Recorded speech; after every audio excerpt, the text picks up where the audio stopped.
চলমান পরিস্থিতি মোকাবিলায় সড়কে বিশৃঙ্খলা ও অপরাধ দমনে মাঝরাতে রাজধানীর সড়কে চেকপোস্ট বসিয়ে অভিযান পরিচালনা করেছে সেনাবাহিনী।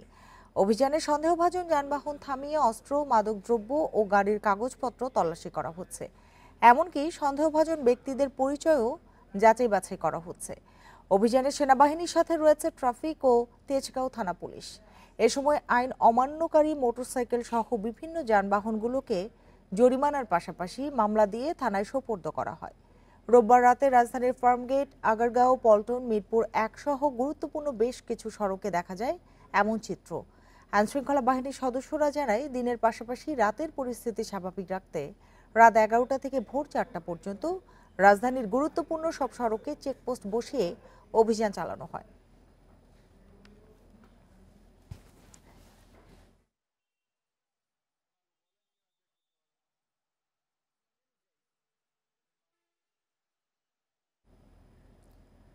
কাজে যোগ না দেয়া পুলিশ সদস্যদের বিরুদ্ধে বিভাগীয় ব্যবস্থা নিতে শুরু করেছে ডিএমপি। গঠন করা হয়েছে আলাদা কমিটি। ডিএমপি বলছে, কর্মকর্তাদের অনুপস্থিতি এবং বদলির কারণে কার্যক্রম বাধাগ্রস্ত হচ্ছে। এছাড়া ৫ অক্টোবরের মধ্যে ঢাকার ২১টি থানা মেরামত শেষ হলেই আগের অবস্থানে ফেরার আশা ডিএমপির। ৫ আগস্ট ছাত্র জনতার অভ্যুত্থানের পর পালিয়ে যান ডিএমপির সহ পুলিশের বিভিন্ন পর্যায়ের কর্মকর্তারা। পুলিশ সদর দপ্তর বলছে, এখনও ১৮৭ কর্মকর্তা কাজে যোগ দেননি। অনেকে ৫ তারিখের পর হাজিরা দিয়ে লাপাত্তা হয়ে গেছেন। ডিএমপির ঊর্ধ্বতন কর্মকর্তাদের মধ্যে হারুনুর রশিদ, মনিরুজ্জামান, বিপ্লব কুমার সরকার, খন্দকার নুরুন নবী, সঞ্জিত কুমার রায়, প্রলয় কুমার জোয়ারদার, মেহেদী হাসান এখনও কাজে যোগ দেননি। এদিকে ডিএমপির সাবেক কমিশনার হাবিবুর রহমান, সিআইডির প্রধান মোহাম্মদ আলী, এসবি প্রধান মনিরুল ইসলাম, সিটিটিসি প্রধান আসাদুজ্জামান সহ অন্তত ২৩ কর্মকর্তাকে বাধ্যতামূলক অবসরে পাঠানো হয়েছে। যেসব কর্মকর্তা কাজে যোগ দেননি এবং যারা ফৌজদারি মামলার আসামি, তাদের বিরুদ্ধে বিভাগীয় ব্যবস্থা নেওয়া হচ্ছে। বিভাগীয় মামলা হওয়ার ক্ষেত্রে একটা সুনির্দিষ্ট প্রক্রিয়া রয়েছে, সেই প্রক্রিয়া অনুসরণ করেই হবে। আর এই ক্ষেত্রে সংশ্লিষ্ট যারা অনুমতি ব্যতীত যারা কর্মস্থলে অনুপস্থিত রয়েছেন, তাদেরকে অবশ্যই একটা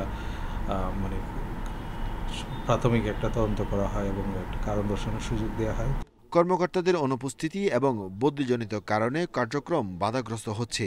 তবে নতুন পদায়ন এবং প্রমোশনের মাধ্যমে সমস্যার সমাধানের চেষ্টা করছে ডিএমপি। আশা করি আগামী মাসের ৫ তারিখের মধ্যে স্থাপনাগুলোর সংস্কার কাজ শেষ হয়ে যাবে। তখন আমাদের যে সেবা প্রত্যাশী যারা আছে তারা পুরোদমে সেবা পাবে। তবে আমাদের এখন বর্তমান যে পরিস্থিতি আছে, আমাদের সেবা পেতে কারো কোনো সমস্যা হচ্ছে না। ক্ষতিগ্রস্ত গাড়ি মেরামত ও নতুন গাড়ি পেলে টহল আরও জোরদার করা যাবে বলছেন ডিএমপির কর্মকর্তারা। Arafatur Rahman, independent news, Dhaka. Hotel ইন্টারকন্টিনেন্টালের এক শ্রমিক নেতাকে তুলে নিয়ে ১৪ ঘন্টা আটকে রাখার অভিযোগ ডিবির বিরুদ্ধে। নুরুজ্জামান নামের ওই কর্মীর দাবি, হোটেলে চাকুরিচ্যুত কর্মীদের পক্ষে আন্দোলন করেছিলেন তিনি, সেটা বন্ধ করতেই তুলে নিয়ে যায় গোয়েন্দা পুলিশ। আওয়ামী লীগ সরকার পতনের পর ডিবির বিরুদ্ধে এটি তুলে নিয়ে যাওয়ার প্রথম অভিযোগ। গত ২৮ আগস্ট রাত ৪টা রাজধানীর মহাখালী পর্যটন কর্পোরেশনের হোটেল অবকাশে দেখা যায় ডিবি সদস্যদের। এর কিছুক্ষণ পর দেখা যায় হোটেল ইন্টারকন্টিনেন্টালের সাবেক কর্মী নুরুজ্জামান তার রুম থেকে রিসেপশনে আসছেন। একটু পরেই বেরিয়ে যাচ্ছেন আইনশৃঙ্খলা বাহিনীর সদস্যদের সঙ্গে। নুরুজ্জামানের অভিযোগ, ডিসি রমনা জোনের এডিসি মনিরের নেতৃত্বে ১০-১৫ জন সদস্য তাকে তুলে নিয়ে যান। হোটেল ইন্টারকন্টিনেন্টালের শ্রমিক আন্দোলন বন্ধ করতেই চাপ দিয়েছিল তারা। আমাকে হোটেল থেকে উঠায় নিয়ে গেল। আমি বললাম যে, ভাই, আমি আমার বাসায় একটু জানাই, অথবা আমার সাথে যারা আন্দোলনে আছে, যারা আমার সাথে এই ফাইট করছে দুর্নীতির বিরুদ্ধে, তাদেরকে একটু জানাই। কয় না, কাউকে জানানো যাবে না। আমি এমনও বলছি যে আমি যে ডিবি অফিসে আছি, আপনাদের হেফাজতে আছি, এই কথাটা আমার ওয়াইফকে জানাই। ফ্যামিলি অন্তত একটু চিন্তামুক্ত থাক। না, এটা জানানো যাবে না, এটা উপরের নির্দেশ, এটা জানানো যাবে না। অভিযোগের জবাব নিতে এডিসি মনিরের খোঁজ পাওয়া যায়নি। এর কিছুই জানেন না বলে দাবি করেন ডিবি রমনা জোনের ডিসি। এই সংক্রান্তে আমার কাছে কোনো তথ্য নাই। হ্যাঁ, এটা আপনি জেসি লেভেলে কথা বলবেন বা আমাদের মিডিয়াতে ফোন দিবেন। তবে ডিসি মিডিয়া জানান নুরুজ্জামানকে আইনি পরামর্শ দেওয়ার জন্যই নিয়ে আসা হয়েছিল, কোনো চাপ দেওয়া হয়নি। ওনাকে একটু জিজ্ঞাসাবাদের জন্য ঢাকা হয়েছিল, আসলে তুলে আনার বিষয়টা, আটক করার বিষয়টা ছিল না। সরকার পতনের পর ডিবির এমন কর্মকাণ্ডে হতবাক মানবাধিকার কর্মীরা। পুলিশের আচরণ পরিবর্তন হয়নি বলে মন্তব্য করেন। এই যে জোরপূর্বক গুমের যে বাস্তবতা বাংলাদেশে অবস্থান করছিল ফ্যাসিবাদী সরকার শেখ হাসিনার আমলে, এখন সেটারই আবার পুনরাবৃত্তি আমরা যেটা দেখছি, সেটা নিঃসন্দেহে ভয়াবহ, ভয়ঙ্কর এবং বাংলাদেশের এই গণতান্ত্রিক এবং আইনের শাসন রক্ষা করবার ক্ষেত্রে এটা একটা বাধা হিসেবে আমি মনে করি। পুলিশকে আরও দায়িত্বশীল হওয়ার তাগিদ দেন তিনি। অভিযুক্ত যারা, তাদেরকে চিহ্নিত করে তাদের যথাযথ প্রক্রিয়ায় বিচার প্রক্রিয়া সম্পূর্ণ করা দরকার। Mohammad Omar Faruk, Independent news, Dhaka. মিথ্যা ও রাজনৈতিক হয়রানিমূলক মামলা প্রত্যাহারে দুটি কমিটি করেছে সরকার। রোববার দুপুরে স্বরাষ্ট্র মন্ত্রণালয়ের জননিরাপত্তা বিভাগের নির্দেশনায় জানানো হয়, জেলা কমিটি প্রত্যাহারযোগ্য মামলা চিহ্নিত ও সুপারিশ করবে। যাচাই বাছাই শেষে চূড়ান্ত সিদ্ধান্ত নেবে মন্ত্রণালয়ের কমিটি। তবে প্রকৃত অপরাধী যেন ছাড় না পায় সে বিষয়ে সতর্ক থাকার তাগিদ আইনজীবীদের। রাজনৈতিক প্রতিহিংসা ও নানা কারণে বিভিন্ন সময় রাজনৈতিক নেতা, কর্মী ও নিরীহ ব্যক্তিদের বিরুদ্ধে দায়ের হয় নানা হয়রানিমূলক মামলা। এসব মামলা প্রত্যাহারের জন্য জেলা ও মন্ত্রণালয় পর্যায়ে 2 স্তরের কমিটি করা হয়েছে। যেসব মামলা প্রত্যাহার করা যাবে তা চিহ্নিত করে সরকারের কাছে সুপারিশ করবে এ কমিটি। জেলা প্রশাসকের নেতৃত্বে কমিটিতে অতিরিক্ত জেলা ম্যাজিস্ট্রেট ও পুলিশ সুপারও রয়েছেন। জেলা পর্যায়ের কমিটির কাছে রাজনৈতিক হয়রানিমূলক মামলা প্রত্যাহারে ডিসেম্বরের মধ্যে আবেদন করতে হবে, জমা দিতে হবে এজাহারসহ নথিপত্র। মন্ত্রণালয়ের কমিটিতে রয়েছেন আইন উপদেষ্টা, স্বরাষ্ট্র মন্ত্রণালয়ের জননিরাপত্তা বিভাগের সিনিয়র সচিব। জেলা কমিটির সুপারিশ, পরীক্ষা নিরীক্ষা ও প্রত্যাহারযোগ্য মামলা চিহ্নিত করে চূড়ান্ত সিদ্ধান্ত নেবে এ কমিটি। এতে আদালতের ওপর চাপ কমার পাশাপাশি নিরপরাধ মানুষের ভোগান্তি কমবে বলে মনে করেন আইনজীবীরা। তবে প্রকৃত অপরাধী যেন ছাড়া না পায় সে বিষয়ে সতর্ক থাকার তাগিদ তাদের। যখন মামলা করছে যে অজ্ঞাতনামা আরো অনেকে, এর সাথে দেখা যাচ্ছে 200-300 জনের নাম দিয়ে দিচ্ছে যাদের হয়তো এটার সাথে কোনো সম্পৃক্ততাই নেই, দেশের বাইরে থাকেন, বিদেশ থাকেন, তাদের নামও এখানে ঢুকিয়ে দেওয়া হচ্ছিল। একটা প্রতিহিংসামূলক একটা বিষয় চলে এসেছিল, তো ওগুলো এখন যাচাই বাছাই হয়ে বাদ পড়ে যাবে। তবে প্রজ্ঞাপনে বলা হয়, দুদকে যদি কোনো রাজনৈতিক হয়রানিমূলক মামলা থাকে সংস্থাটি লিখিত আদেশ ছাড়া সেসব প্রত্যাহার করা যাবে না। Hasib Mahmud Shah, independent news, Dhaka. সহিংসতা 3 দিন পরও পুরোপুরি স্বাভাবিক হয়নি রাঙামাটি ও খাগড়াছড়ি। আতঙ্কে দিন কাটছে স্থানীয়দের। পরিস্থিতি স্বাভাবিক করতে প্রশাসনের সহযোগিতা চান পাহাড়ি ও বাঙালিরা। এদিকে হামলায় ক্ষতিগ্রস্তদের তালিকা তৈরির কাজ চলছে বলে জানিয়েছে প্রশাসন। সহিংসতার ঘটনায় মামলা হলেও এখনো গ্রেপ্তার হয়নি কেউ। আতঙ্ক কাটিয়ে স্বাভাবিক জীবনে ফেরার চেষ্টায় রাঙামাটির মানুষ। তবে সহিংসতার ক্ষতচিহ্ন নিয়ে দাঁড়িয়ে বনরূপা, শান্তি মার্কেট ও আশপাশের এলাকার দোকান, বাড়িঘর। স্থানীয়দের অভিযোগ, সহিংসতায় জড়িত বহিরাগতরা। পাহাড়ে শান্তি ফেরাতে প্রশাসনের কঠোর পদক্ষেপ চান স্থানীয়রা। খুব আতঙ্কের মধ্যে আছে। এটা একটু সরকার যদি তাড়াতাড়ি যদি এইগুলা সমস্যার সমাধান করে, শান্তিপূর্ণ অবস্থা যদি অবস্থানে আমরা থাকতে পারি। পর্যটন নির্ভরশীল আমাদের রাঙামাটি, এটা যাতে কোনো অবস্থাতে বিঘ্নিত না হয়। যারা সহনশীল, সাথে বাজার সমিতির লোকজনদের ওই স্বাভাবিকতা ফিরিয়ে আনার জন্য ওনাদের বিশেষ করে এগিয়ে আসার প্রয়োজন আছে। ক্ষতিগ্রস্তদের তালিকা তৈরির কাজ চলছে জানিয়ে জেলা প্রশাসক ক্ষতিপূরণ দেওয়ার আশ্বাস দেন। জেলা কমিটি প্রত্যেকটা ব্যক্তির কাছে যাবে, প্রত্যেকটা প্রতিষ্ঠানে যাবে এবং কার কি ক্ষয়ক্ষতি হয়েছে সেটা প্রতি পরিমাণে নিরূপণ করবে এবং নিরূপণ করার পরে আমরা সেই ক্ষয়ক্ষতির বিবরণটা আমরা মন্ত্রণালয়ে প্রেরণ করব। এদিকে দুর্বৃত্তদের হামলায় নিঃস্ব খাগড়াছড়ির দীঘিনালার লার্মা স্কোয়ারের ব্যবসায়ীরা ব্যস্ত আসবাবপত্র ও মালামাল সরানোর কাজে। সর্বস্ব হারিয়ে নতুন করে ব্যবসা দাঁড় করানো নিয়ে দুশ্চিন্তায় তারা। বৃহস্পতি ও শুক্রবার খাগড়াছড়ি ও রাঙামাটিতে দুপক্ষের দফায় দফায় সংঘর্ষে 4 জন নিহত ও অর্ধশত মানুষ আহত হন। পুড়িয়ে দেয়া হয় শতাধিক দোকান, বাড়িঘর ও যানবাহন। Tania Nasrin, independent news. 10 বছর পর গুলশানে বিএনপি চেয়ারপারসনের রাজনৈতিক কার্যালয়ে দলটি নেতাদের সঙ্গে বৈঠক করেছেন কোনো ভারতীয় কূটনীতিক। রোববার বৈঠকে বিএনপির সঙ্গে সম্পর্ক আরও ইতিবাচক করতে ভারত আগ্রহী বলে জানিয়েছেন বিএনপি মহাসচিব মির্জা ফখরুল ইসলাম আলমগীর। জানান, সীমান্ত হত্যা, পানি বন্টন সহ দুদেশের নানা সমস্যা সমাধানের চেষ্টা করা হবে বলে আশ্বাস দেন ভারতীয় হাইকমিশনার প্রণয় বর্মা।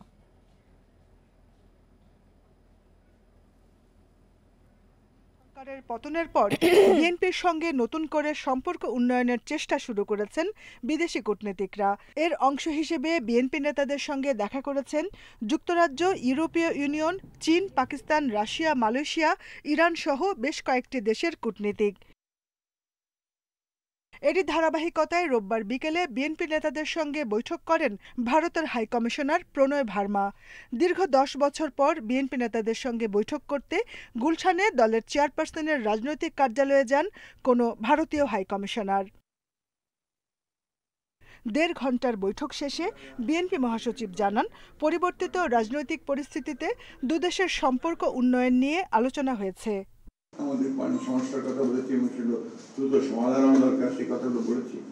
আমাদের সীমান্তে হত্যা বন্ধ করার প্রয়োজন, সে কথাগুলো আমরা তাদেরকে বলেছি। সেই সঙ্গে আমাদের যে আপনার সিকিউরিটি যে বিষয়টা আছে বোথ কান্ট্রিজ, সেটা নিয়ে আমরা কথা বলেছি। ভারত বিএনপির সাথে সম্পর্ক ইতিবাচক করতে আগ্রহী বলেও জানান বিএনপি মহাসচিব। বাংলাদেশের সঙ্গে তারা সম্পর্ক আরো দৃঢ় করতে চান, আমাদের সঙ্গেও তারা তাদের দেশের রাজনৈতিক দলগুলোর যে সম্পর্ক সেটা দৃঢ় করতে চান, এই অবস্থা তারা তৈরি করছেন।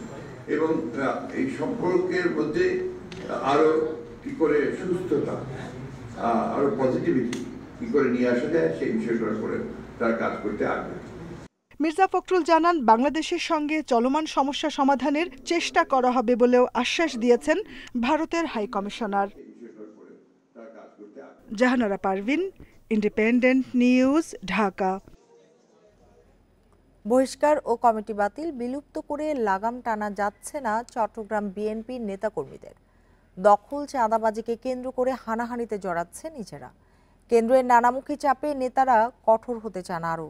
বিশেষজ্ঞরা বলছেন, এখনই সংশোধন না হলে নির্বাচনে প্রভাব পড়বে দলটির ওপর।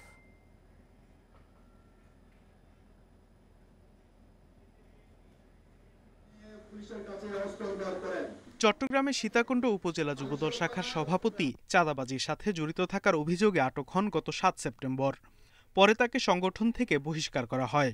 এর আগে বিতর্কিত এসালন গ্রুপের গাড়ি সরানোর কাজে সহায়তার অভিযোগ আসে চট্টগ্রাম দক্ষিণ জেলা বিএনপির সভাপতি ও সাধারণ সম্পাদক সহ কয়েকজনের বিরুদ্ধে।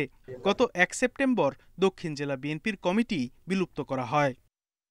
সবশেষ গত 20 সেপ্টেম্বর চট্টগ্রাম নগরীর চাঁদগাঁও এলাকায় দখলকে কেন্দ্র করে যুবদলের দুই পক্ষের সংঘর্ষে এক কর্মী নিহত হয়। ওই রাতেই বিলুপ্ত করা হয় চট্টগ্রাম মহানগর যুবদলের কমিটি। বিএনপি নেতারা বলছেন, সন্ত্রাস বরদাস্ত করা হবে না।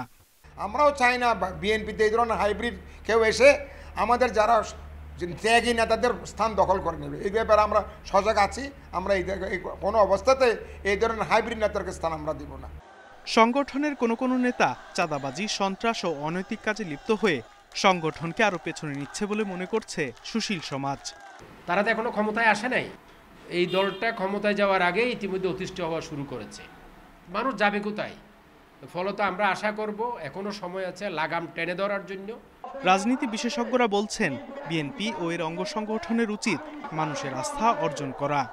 বিএনপিকে টু সাম থেকে তাদের এই ধরনের একটা কিন্তু কর্মসূচি বা ওয়ার্কশপ, প্রশিক্ষণ ব্যবস্থা করতে হবে যে this is ideology of Ziaur Rahman আর বিএনপি, এবং বিএনপি নেতাকর্মীদেরকে এই বিষয়গুলোকে ধারণ করতে হবে। অভিযুক্ত বিএনপি ও যুবদল নেতারা নিজেদের নির্দোষ দাবি করলেও সংগঠন চায় বিএনপিকে নতুন করে সাজাতে। Independent news. নারায়ণগঞ্জ কেন্দ্রীয় বাস টার্মিনাল ও বন্ধন পরিবহন দখল নিয়ে বিএনপির স্থানীয় দু গ্রুপের মধ্যে সংঘর্ষের ঘটনা ঘটেছে। এ ঘটনায় 12 জন আহত হয়েছে। নারায়ণগঞ্জ সদর মডেল থানার ওসি নজরুল ইসলাম জানান, রোববার দুপুরে বাস টার্মিনালে যায় মহানগর বিএনপির আহ্বায়ক কমিটির সদস্য মাহবুবুল্লাহ তপন ও মহানগর স্বেচ্ছাসেবক দলের আহ্বায়ক সাখাওয়াত হোসেন রানা নেতৃত্বে একটি গ্রুপ। তারা যাত্রীবাহী বন্ধন বাস সহ কাউন্টার দখলে নেয়। খবর পেয়ে জেলা ছাত্র দলের সাবেক সভাপতি জাকির খানের গ্রুপের লোকজন বাস স্ট্যান্ডে গেলে তাদের বাধা দেয়। এ সময় দু গ্রুপই সংঘর্ষে জড়িয়ে পড়ে। ঘটনায় আহত হয়েছে উভয় পক্ষের 12 জন আর 7 জনকে আটক করেছে পুলিশ।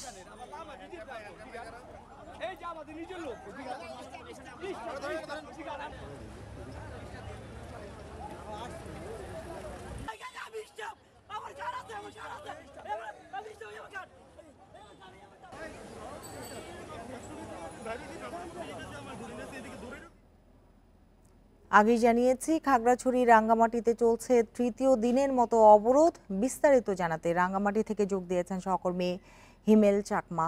হিমেল, এখন নিশ্চয়ই আপনি আমাকে শুনতে পাচ্ছেন। রাঙ্গামাটির পরিস্থিতি আজকে কেমন দেখছেন? স্বাভাবিক হতে কতটা সময় লাগতে পারে? সেমি আসলে আমরা রাঙ্গামাটির পরিস্থিতি যদি বলি, গতকালকে 144 দ্বারা প্রত্যাহার করা হয়েছে। সকালে আমরা দেখেছি যে বিকাল 3টা থেকে জেলা প্রশাসক এবং এখানকার রিজিয়ন এবং পুলিশের ঊর্ধ্বতন কর্মকর্তারা রাঙ্গামাটির যারা গণ্যমান্য ব্যক্তিবর্গ আছেন, রাজনৈতিক নেতা আছেন এবং ধর্মীয় প্রতিষ্ঠানের প্রধান আছেন, তাদের সাথে মতবিনিময় সভা করেছে এবং তারা সেখানে সিদ্ধান্ত নিয়েছে যে রাঙ্গামাটি কিভাবে শান্তিপূর্ণ অবস্থান ফিরিয়ে আনা যায়, কিভাবে সম্প্রীতি রক্ষা করা যায়, কিভাবে সংঘাত বন্ধ করা যায়, অর্থাৎ আগের যে পরিবেশ সেটা ফিরিয়ে আনার জন্য কি কি করণীয় এবং স্ব অবস্থান থেকে নেতৃবৃন্দ তারা বলছেন যে রাঙ্গামাটিতে শান্তি প্রিয় করার জন্য তারা যা যা করণীয় তারা করবেন, স্ব অবস্থান থেকে ভূমিকা রাখবেন।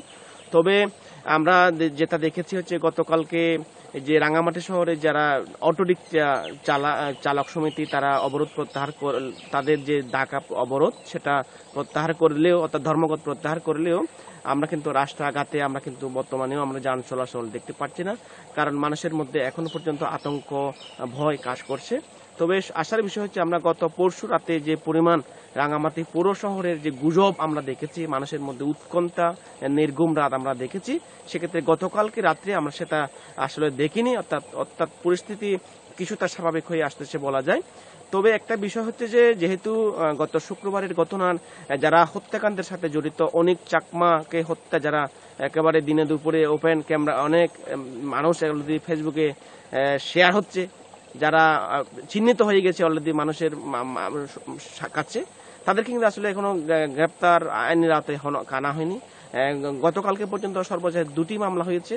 আসলে এই মামলাগুলো আমরা পুলিশের কাছে যেতে জানলাম যে আসলে একজন অনিকের বাবা মামলা করেছেন, সেটা আমরা পুলিশের কাছ থেকে শুনেছি, কিন্তু আসলে স্পেসিফিক কি কাকে আসামি করা হয়েছে, কি মামলা কি লেখা হয়েছে সেটা আসলে আমরা এখন আমাদের হাতে আসেনি। তবে আমরা ধারণা করছি যে কোনো সরকারি প্রতিষ্ঠান হয়তো একটা মামলা করতে পারে, কারণ এখানে পার্বত্য চট্টগ্রাম আঞ্চলিক পরিষদ বড় ধরনের প্রায় 14টি গাড়ি পুড়ে দেওয়া হয়েছে, আনন্দ বিহারের বাংশুর সেখানে হয়েছে, পাশাপাশি অর্ধশতাধিক ব্যবসা প্রতিষ্ঠানে কিন্তু হামলা হয়েছে, ভাঙচুর হয়েছে, অগ্নিসংযোগ হয়েছে। আসলে এগুলোর অনেকগুলো প্রায় যে যে মামলা হওয়ার কথা, আসলে শুধু আমরা 2টি মামলার কথা শুনতে পাচ্ছি। আসলে কারা করছে সেটা আসলে আমরা শুধু একটার বিষয় জানতে পারছি, অনিকের বাবা করছে মামলা, সেটা আমরা পুলিশের কাছ থেকে শুনতে পেয়েছি। তবে আসলে স্পেসিফিক আমরা কি আসে সেটা আমরা দেখতে পাচ্ছি না। তবে রাঙ্গামাটি শহরের যে সমস্ত কাঁচা বাজারগুলো মানুষের ঘরের নিত্য প্রয়োজনীয় যে জিনিসপত্র, সেটা আমরা সংকট দেখতে পাচ্ছি। জমি যারা পরিবার আছে তারা কিন্তু বাজারে আসতে পারতেছে না, সেক্ষেত্রে মানুষের সবজির সংকট সেটা দেখা দিয়েছে। তো আসলে আজকে যে অবরোধ অনেকখানি আতঙ্ক রয়েছে মানুষজনের মধ্যে। হিমেল, আপনাকে অনেক ধন্যবাদ আমাদের সাথে যোগ দেওয়ার জন্য। সাবেক পানি সম্পদ প্রতিমন্ত্রী অবসরপ্রাপ্ত কর্নেল জাহিদ ফারুককে রাজধানীর বাড়িধারা থেকে গ্রেপ্তার করেছে র্যাব। রোববার বিকেলে র্যাবের লিগ্যাল অ্যান্ড মিডিয়া উইং এর পরিচালক লেফটেন্যান্ট কর্নেল মুনিম ফেরদৌস এই তথ্য নিশ্চিত করেছেন। র্যাব জানিয়েছে জাহিদ ফারুকের বিরুদ্ধে বিভিন্ন থানায় একাধিক হত্যা মামলা রয়েছে। ছাত্র জনতার অভ্যুত্থানে 5ই আগস্ট প্রধানমন্ত্রীর পদ থেকে ইস্তফা দিয়ে দেশ ছাড়েন শেখ হাসিনা। এরপর থেকে আওয়ামী লীগ সরকারের মন্ত্রী, সাবেক প্রধানমন্ত্রীর উপদেষ্টা, প্রতিমন্ত্রী, সংসদ সদস্য এবং আওয়ামী লীগের নেতৃত্বাধীন জোটে শরিক দলের নেতারা গ্রেপ্তার হচ্ছেন। এখন পর্যন্ত শীর্ষ পর্যায়ের অন্তত 33 জনকে গ্রেপ্তার করেছে আইনশৃঙ্খলা রক্ষাকারী বাহিনী।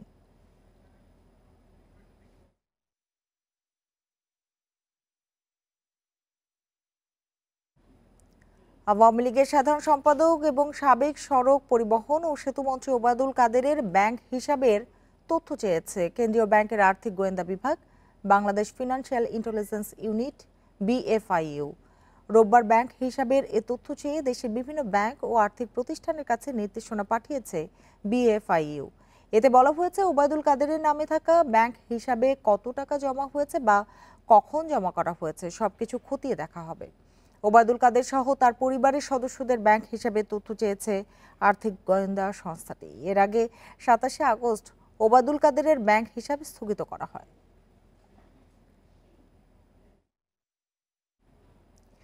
সাবেক ভূমিমন্ত্রী সাইফুজ্জামান চৌধুরীর বিদেশে থাকা সম্পদের অনুসন্ধান শুরু করেছে NBR এর কেন্দ্রীয় গোয়েন্দা সংস্থা CIC।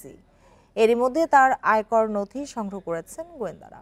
তারা জানান, তথ্য গোপনের দায়ে বিদেশে থাকা সম্পদের সমপরিমাণ অর্থ জরিমানার মুখে পড়তে পারেন সাবেক এ মন্ত্রী।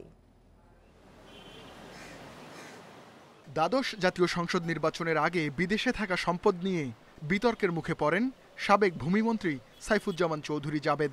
সংবাদ সম্মেলনে বিদেশে সম্পদ থাকার কথা স্বীকার করেন তিনি। আয়কর নথিতে এসব সম্পদ না দেখানোর কথাও জানান। জাবেদের স্বীকারোক্তি সত্ত্বেও তখন কোনো ব্যবস্থা নেয়নি জাতীয় রাজস্ব বোর্ড NBR। ওখানে কলামও কোনো জায়গায় বলে নাই যে আপনার বিদেশি সম্পদ উল্লেখ করা, যদি থাকতো না দিতাম আমার অপরাধ হতো। সাইফুজ্জামানের বিদেশে গড়া সম্পদ নিয়ে গত সপ্তাহে অনুসন্ধানী প্রতিবেদন প্রচার করে কাতার ভিত্তিক TV channel Al Jazeera. Dubai, যুক্তরাষ্ট্র, যুক্তরাজ্য সহ বিভিন্ন দেশে প্রায় $70 কোটি সম্পদ গড়ার তথ্য উঠে আসে প্রতিবেদনে। জাবেদের রাজনৈতিক ক্ষমতা না থাকায় এবার অনুসন্ধানে নামল CIC।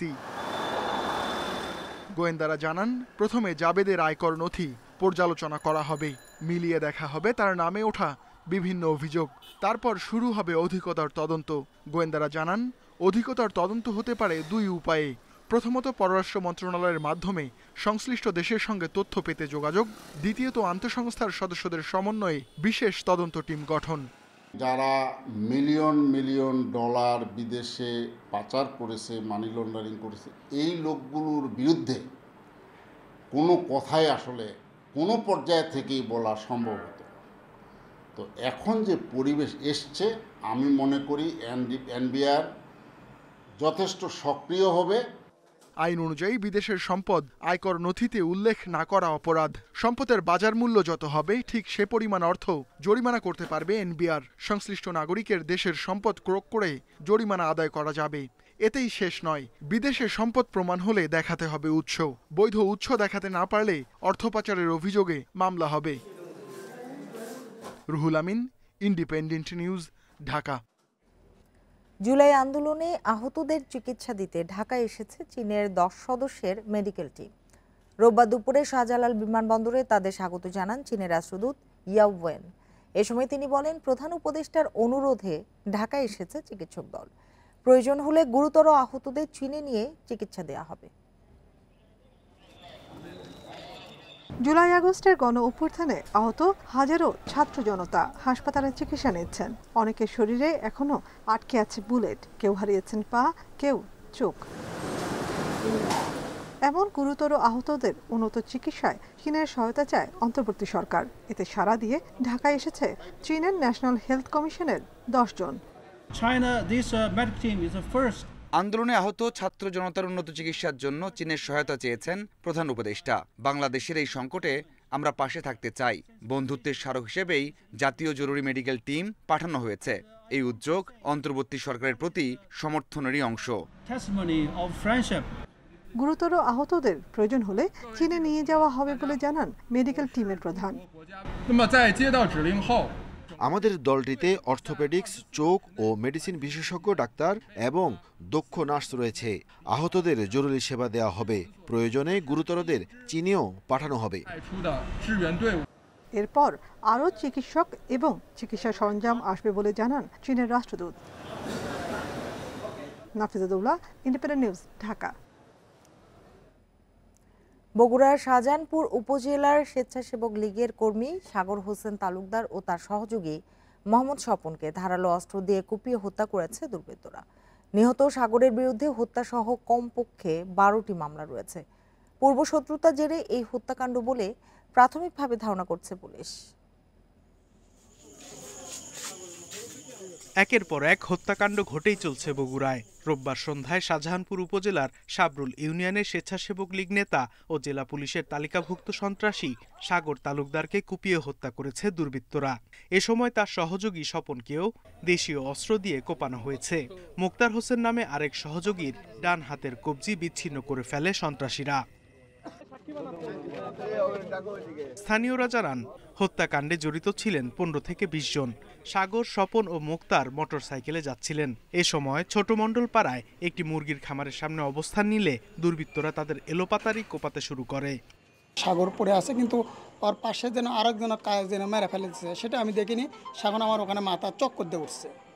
চক্কর দিয়ে ওঠার কারণে আমি ওই ছোটো ভাইয়ের দেখেই চাচা ওখানে বসে থেকে ছোটো ভাইয়ের ওখানে মাথায় হাত দিয়ে কাঁদতেছে, ওই দেখে আমি মনে করেন যে সেখানে তিনি বাসার দিকে চলে আসলাম। পুলিশ জানিয়েছে, নিহত সাগর ডজন খানিক মামলার আসামি, স্বপনও একাধিক মামলার আসামি। পূর্বশত্রুতা ও আধিপত্য বিস্তারের জেরে এই হত্যাকাণ্ড হয়েছে বলে ধারণা পুলিশের। দুষ্কৃতিকারী যারা তাদেরকে হত্যা করেছে তাদের সাথে তাদের পূর্ব শত্রুতা আছে, এই বিষয়টাকেও আমরা গুরুত্ব দিচ্ছি সহ সব বিষয়গুলোকে গুরুত্ব দিয়ে আমাদের তদন্ত কার্যক্রম পরিচালিত হবে। স্থানীয়দের অভিযোগ, শাহজাহানপুর, নন্দীগ্রাম ও কাহালু উপজেলায় ত্রাসের রাজত্ব কায়েম করেছিল সাগর তালুকদার। বাড়ি নির্মাণ, জমি কেনা থেকে ব্যবসা সবকিছুতেই চাঁদা দিতে হতো তাকে। Independent news. লক্ষ্মীপুরের চন্দ্রগঞ্জের পাঁচপোড়া এলাকায় ওয়ার্ড আওয়ামী লীগের সাধারণ সম্পাদক নূর আলমকে পিটিয়ে হত্যা করেছে দুর্বৃত্তরা। রোববার রাতে এই হত্যাকাণ্ড হয়েছে। পুলিশ ও স্থানীয়রা জানায়, নূর আলম রাজনীতির পাশাপাশি দর্জির কাজ করতেন। গত 5ই আগস্ট সরকার পতনের পর তিনি ব্যবসা প্রতিষ্ঠান বন্ধ রেখে বাড়িতে আত্মগোপনে ছিলেন। রোববার রাতে স্থানীয় আনোয়ার হোসেন নিকু সহ 15 থেকে 20 জন দুর্বৃত্ত নূর আলমের বাড়িতে হামলা চালায়। এ সময় তাকে পিটিয়ে আহত করে। দুর্বৃত্তদের বাধা দিতে গেলে নূর আলমের স্ত্রী সন্তানকেও মারধর করে দুর্বৃত্তরা। পরে আহত অবস্থায় নূর আলমকে সদর হাসপাতালে নেওয়া হলে কর্তব্যরত চিকিৎসক তাকে মৃত ঘোষণা করেন। জড়িতদের গ্রেপ্তারে অভিযানে নেমেছে পুলিশ। আমার শাসারে মানুষ আয়ু খোলা হয় নাই মারতেছে, তো আমি দৌড়ে গেছি, যাই দেখি কারোর পাইনি। আমরা চিকিৎসা দেওয়ার কোনো সুযোগ পাই নাই, আর শরীরে আঘাতের চিহ্ন আছে। এই এখন মৃত্যুর কারণ যদি জানতে হয় তাহলে সুরতাল করেই বলা যাবে যে মৃত্যু প্রকৃত কারণ কি। রাজবাড়ীর গোয়ালন্দে এক চরমপন্থী নেতাকে কুপিয়ে ও গুলি করে হত্যা করেছে দুর্বৃত্তরা। রোববার সন্ধ্যা 6:30টার দিকে উপজেলার কাটাখালী মোড় এলাকার ইমদাদুলে চায়ের দোকানের পাশে এ ঘটনা ঘটে। পুলিশ জানায়, কাটাখালী মোড় এলাকার ইমদাদুলে চায়ের দোকানে বসে চা খাচ্ছিলেন চরমপন্থী নেতা সুশীল কুমার সরকার। এ সময় কয়েকজন তাকে ডেকে নিয়ে এলোপাতাড়ি কুপিয়ে ও গুলি করে পালিয়ে যায়। স্থানীয়রা তাকে উদ্ধার করে গোয়ালন্দ উপজেলা স্বাস্থ্য কমপ্লেক্সে নিয়ে গেলে চিকিৎসক তাকে মৃত ঘোষণা করেন। সুশীল কুমার সরকারের বিরুদ্ধে হত্যা সহ বিভিন্ন অভিযোগে একাধিক মামলা রয়েছে। কী কারণে এই হত্যাকাণ্ড বিষয়টি খতিয়ে দেখা হচ্ছে।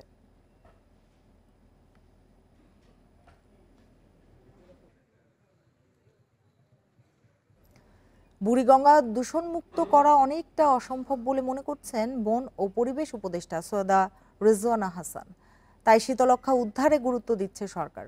পাশাপাশি প্রতি জেলায় একটি করে নদী সম্পূর্ণ দখল ও দূষণমুক্ত করার কথা জানান উপদেষ্টা।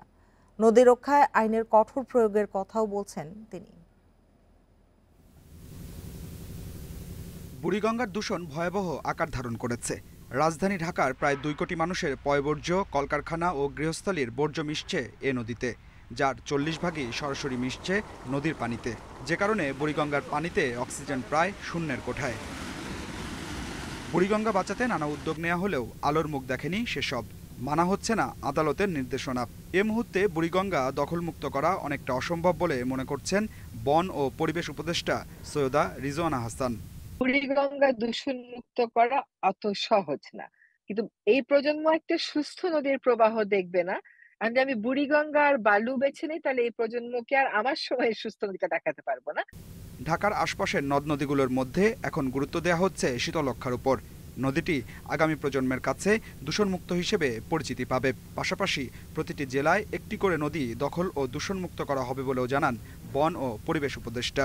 সকলেরই দাবি হচ্ছে ঢাকা শহরের বুড়িগঙ্গা আমি মনে করি প্র্যাকটিক্যালি স্পিকিং শীতলক্ষ্যাকে টার্গেট করলে ভালো। অন্তত শিল্প দূষণ আর স্থানীয় সরকার কর্তৃপক্ষ কর্তৃক যে মিউনিসিপাল সলিড ওয়েস্ট ডাম্পিং করা হয় ওইগুলো বন্ধের কাজটা জোরে সোরে শুরু করতে চাই, আর সিওয়েজ ট্রিটমেন্ট প্ল্যান্ট থাকবে পরবর্তী বিষয়।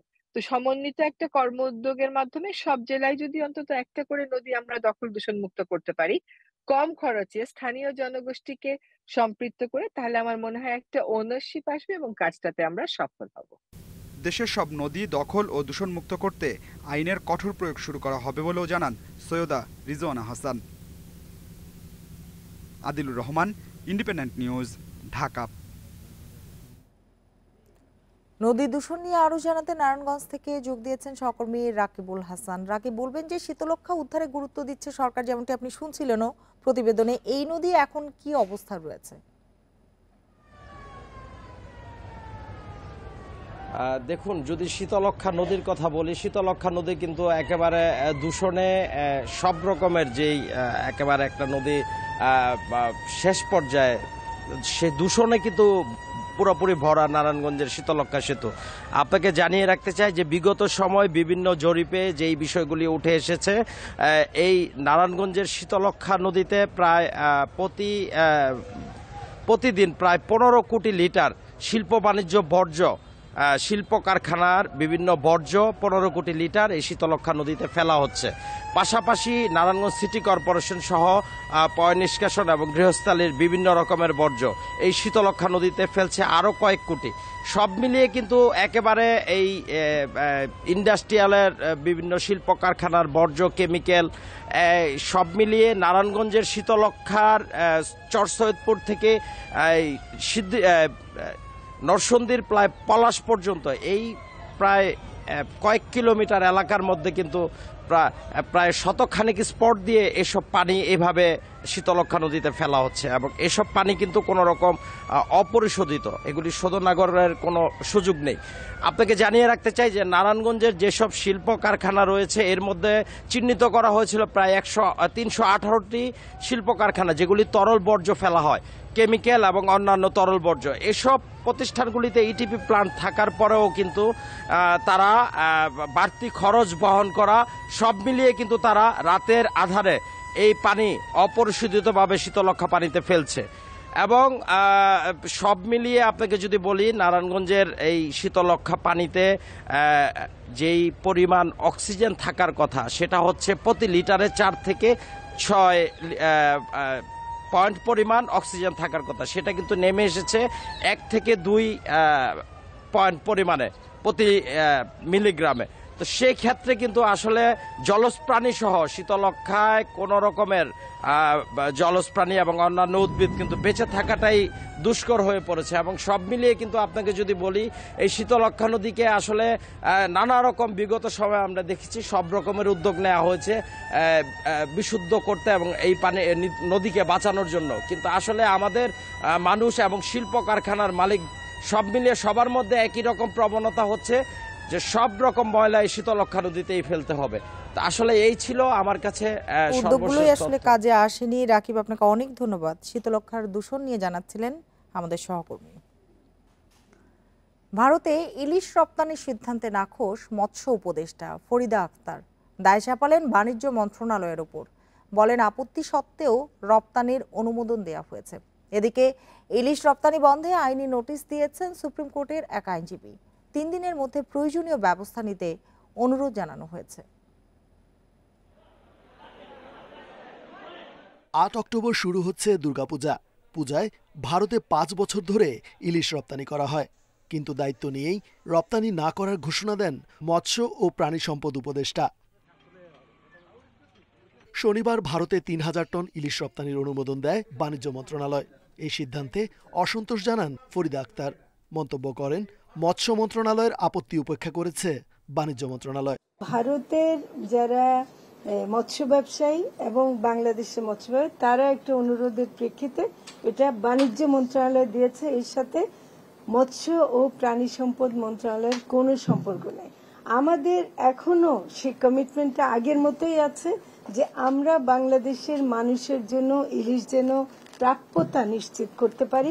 তবে বাণিজ্য উপদেষ্টা বলছেন, সরকারের শীর্ষ পর্যায়ের সিদ্ধান্তে ইলিশ রপ্তানি করা হচ্ছে। যারা এর বিরোধিতা করছেন তা আবেগ ছাড়া কিছু নয়।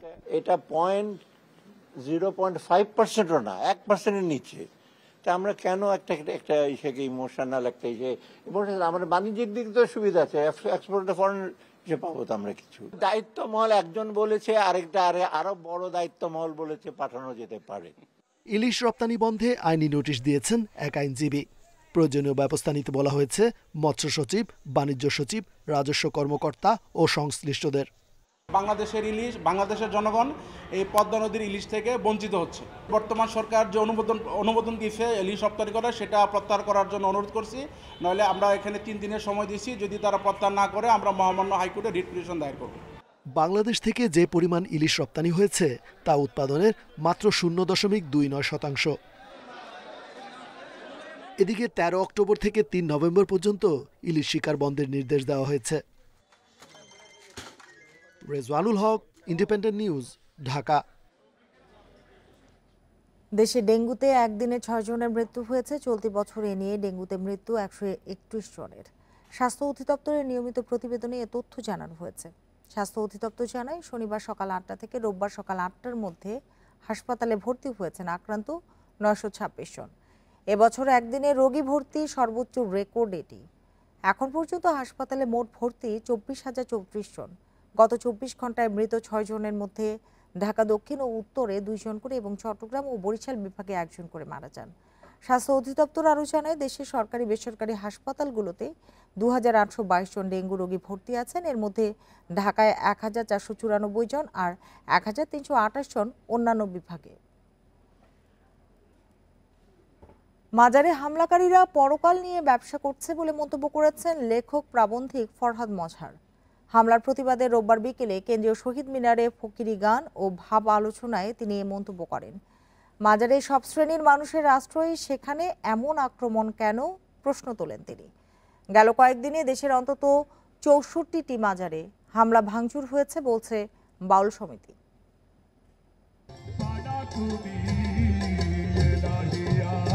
সন্ধ্যা নামার মুখে একতারা দোতারার সুরে ভিন্ন এক আবহ তৈরি হয় কেন্দ্রীয় শহীদ মিনারে।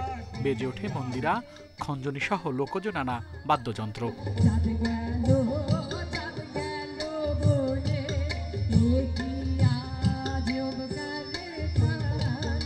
ফকিরি গান গেয়ে ওঠেন দেশের বিভিন্ন প্রান্ত থেকে আসা শিল্পীরা। সুরের তালে তালে জানান প্রতিবাদ।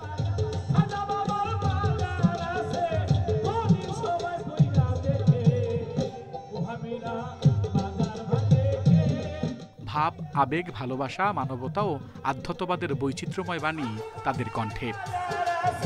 আলোচনায় অংশ নিয়ে প্রাবন্ধিক ও রাজনৈতিক ভাষ্যকার ফরহাদ মজহার বলেন, আধ্যাত্মিক চেতনার চর্চা হয় মাজারে, সেখানে ধরনের হামলা কেন, প্রশ্ন তোলেন তিনি। আপনারা গাঁজার খাবার কথা করতেছেন? হ্যাঁ, গাঁজা তো যান না, ঢাকা শহরের যেসব হোটেলে গাঁজা খাওয়া হয় ওখানে ভাঙতে যান, দেখি এরকম হ্যাডম, যান গিয়ে ভাঙতে দেখি কেমন হ্যাডম। বহুকাল ধরে ইসলাম প্রচারের অবদান সুফি, দরবেশ, অলিয়া উলিয়াদের, তাদের অবদানের কথা তুলে ধরেন বাউল সমিতি। তাদের মতে মাজার ভাঙার সঙ্গে ধর্মের সম্পর্ক নেই। মাজারে অগ্নিসংযোগ ও ভাঙচুরের জন্য নৈরাজ্য সৃষ্টিকারী দুষ্কৃতিকারীরাই দায়ী।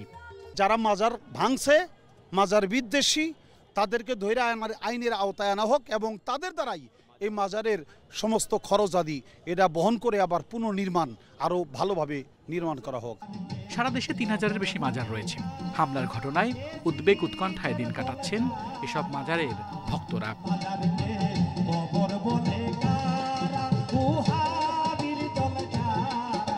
আল আমিন হোসেন, ইন্ডিপেন্ডেন্ট নিউজ, ঢাকা।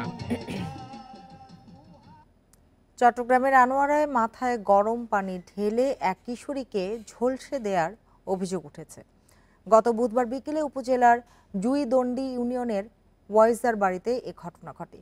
বিষয়টি রোববার সামাজিক যোগাযোগ মাধ্যম ফেসবুকের মাধ্যমে জানাজানি হয়। আহত কিশোরীর নাম পপি আক্তার। স্থানীয়রা জানান, বুধবার বিকেলে অন্য শিশু কিশোরের সঙ্গে এতিম পপি নানা বাড়ির উঠানে খেলছিল। এ সময় এয়ার মোহাম্মদ নামের স্থানীয় এক বৃদ্ধকে দেখে শিশুরা মুরব্বি মুরব্বি বলে দুষ্টুমি করে।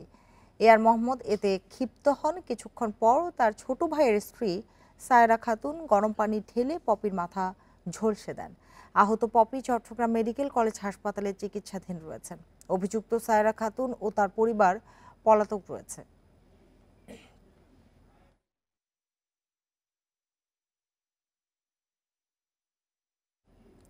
শরীয়তপুরের গোসাইর হাটের চরাঞ্চলে একটি পোশাক কারখানা বদলে দিয়েছে এলাকাকে। অনেকের কর্মসংস্থান হয়েছে, সচ্ছলতা ফিরেছে পরিবারে। উদ্যোক্তারা বলছেন, উন্নত যোগাযোগ ও নিরবচ্ছিন্ন বিদ্যুৎ পাওয়া গেলে শরীয়তপুরে তৈরি পোশাক শিল্প বিকাশের সম্ভাবনা রয়েছে। 2023 সালের মার্চে যাত্রা শুরু করে শরীয়তপুরের গোসাইহাটের পোশাক কারখানা। এরপর বদলাতে থাকে চরাঞ্চলের জনজীবন। কারখানায় কাজের সুবাদে সচ্ছলতা ফিরেছে অনেক পরিবারে। বাহিরে না গিয়ে বাড়ি থেকে কাজের সুযোগ তৈরি হওয়ায় শ্রমিকরা খুশি। চরাঞ্চলে গার্মেন্টসটা হওয়ার কারণে যে আমার যে ইনকাম দিয়ে আমি নিজের খরচ চালাইতে পারতেছি। আমাদের এই এলাকায় গার্মেন্টসটি হয়ে আমাদের অনেক সুবিধা হয়েছে। এখন আমাদের পোশাক আশাক কেনার জন্য ফ্যামিলি থেকে কোনো টাকা পয়সা নিতে হয় না। এখানে তৈরি হচ্ছে প্যান্ট, টি শার্ট, রপ্তানি করা হচ্ছে সৌদি আরব সহ বিভিন্ন দেশে। এখানে কাটিং হয়, সুইং হয়, সুইংয়ের পরে ঢাকা হয়, ফিনিশিং হয়, ফিনিশিংয়ের পরে এখান থেকে মাল শিপমেন্ট হয় দুবাই, তারপরে সুদান, এসব রাষ্ট্রে পাঠানো হয়। উৎপাদন খরচ কম হওয়ায় চরাঞ্চলে পোশাক শিল্পের সম্ভাবনা দেখছেন উদ্যোক্তারা। ব্যবসার প্রসারে যোগাযোগ ব্যবস্থা উন্নত করার দাবি তাদের। মাওয়াত থেকে শরীয়তপুর পর্যন্ত যে রোডের অবস্থা, এটা যদি ভালো হয়, যাতায়াত ব্যবস্থা আরও ভালো হয়, আমরা চাই যাতে আমাদের এই কর্মসংস্থান আরও উপরের দিকে যাক। এলাকার আর্থসামাজিক উন্নয়নে পোশাক কারখানা অবদান রাখবে বলে জানিয়েছে জেলা প্রশাসন। গোসাইরহাটে পোশাক কারখানা গড়ে উঠেছে। তো পোশাক কারখানা গড়ে উঠলে আমরা জানি যে বিশেষ করে গ্রাম অঞ্চল এবং নারীদের আর্থসামাজিক যে অবস্থা সেটার অবশ্যই পরিবর্তন হয়। বিশেষ করে অর্থনৈতিক যে সচ্ছলতা আসে ফ্যামিলিতে, এটা খুবই ভালো একটা উদ্যোগ। পোশাক শিল্পের প্রসারে নিরবিচ্ছিন্ন বিদ্যুৎ নিশ্চিতের দাবি উদ্যোক্তাদের। Independent news. আর এতক্ষণ সাথে থাকার জন্য ধন্যবাদ সবাইকে।